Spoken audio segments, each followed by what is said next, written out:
Hey guys, and welcome to another episode of Quick Expert Reviews.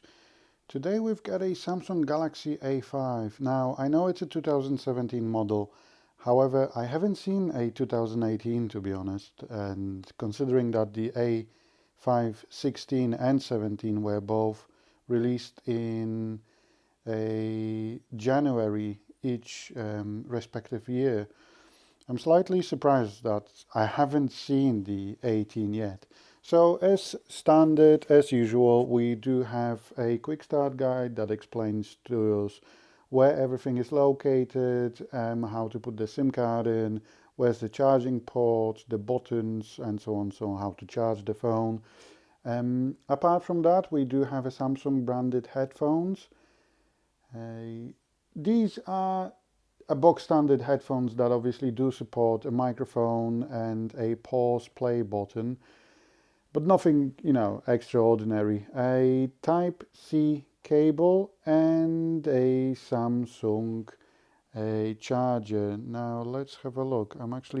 Yes, it's actually a Samsung quick charger, a fast travel adapter, how they call it, but yeah, it is like a quick charger. So that's the A5 itself. I'm gonna power it on right now. You do have 16 megapixel camera on the back, volume rocker up down, power button, and a side mounted speaker, SIM tray and a memory card tray on the top, a Type-C and a headphone jack port on the bottom. So yeah, in a typical Samsung fashion, we do have the headphone jack, which is always a nice addition in my opinion still, even though apparently 65% of customers do use the headphones wirelessly. The phone itself launched with a Android 6.0.1, however, you now have an update to 7.1.1, but that's about it. No Oreo update, considering it's over a year-old handset. I'm actually pretty surprised, but to be honest, even the Samsung Galaxy A8 2018, which I'm going to review very shortly, runs on Nougat. So apart from that, let's have a look at the device specs. So these are just the battery settings that you can easily adjust. The battery is of a, if I remember correctly, 3000 milliampere hour size. You do get the 32 gigabytes of internal memory that you can obviously expand with memory cards if you'd like to, up to 256 gigs, and then we do have 3 gigabytes of RAM, which is not that bad, and considering that the handset itself has dropped down in price quite significantly. I think it's around the launch price of the J3, which is around £200. That makes it a really compelling handset, in, again, my opinion. Now, obviously with a Samsung as it is, you do get the 100 operation even if you don't own a Note. It's not a must because it's a 5.2-inch display, Full HD, AMOLED obviously. However, it's still a nice addition if you're struggling with a 5.2-inch screens.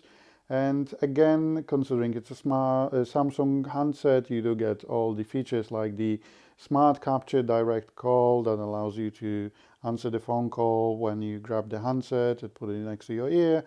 You've got the Smart Alert, which means that you can pick up the phone and it will vibrate, letting you know you've got any missed calls or missed text messages. Easy mute. SOS messages is pretty handy, so if you're thinking about buying the phone for like a senior member of your family, they can press the power button 3 times and it, for example, either sends a text message that they need some help to a predefined number, or makes a phone call and so on if they collapse or whatsoever.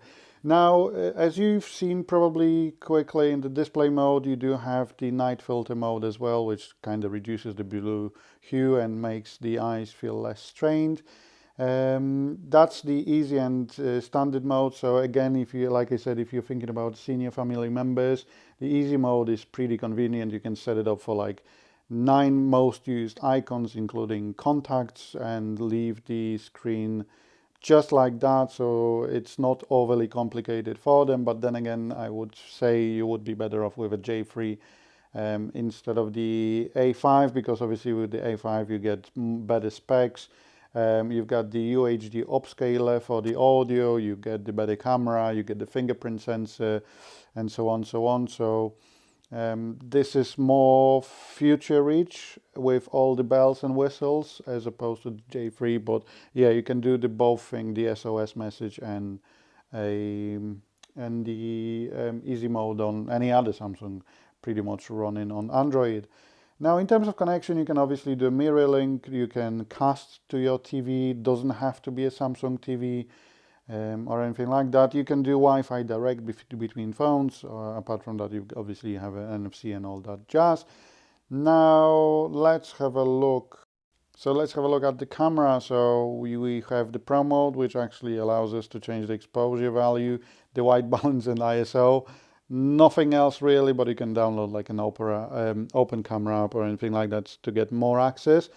In terms of videos, only Full HD and only 30 frames per second. That's with front-facing and back-facing camera.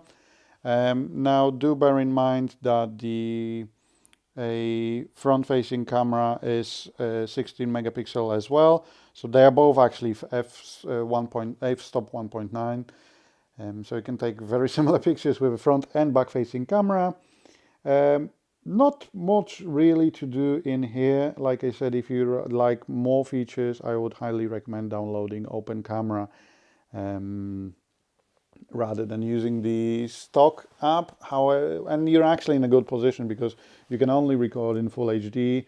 With an S8 or S9 even, you can't really do much with the S8 because Samsung doesn't share its APIs to other applications, which means you can't really do much with them. But yeah, with an A5 you can actually get some more out of it. So yeah, that's the phone itself. You've got, like I said, the AMOLED display, so you can have a look at how the screen looks like. Thanks for watching, guys. Another episode, and I'll speak to you soon. I know it's an S7 Edge video, but it's an A5 phone. It looks pretty neat. Take care, bye.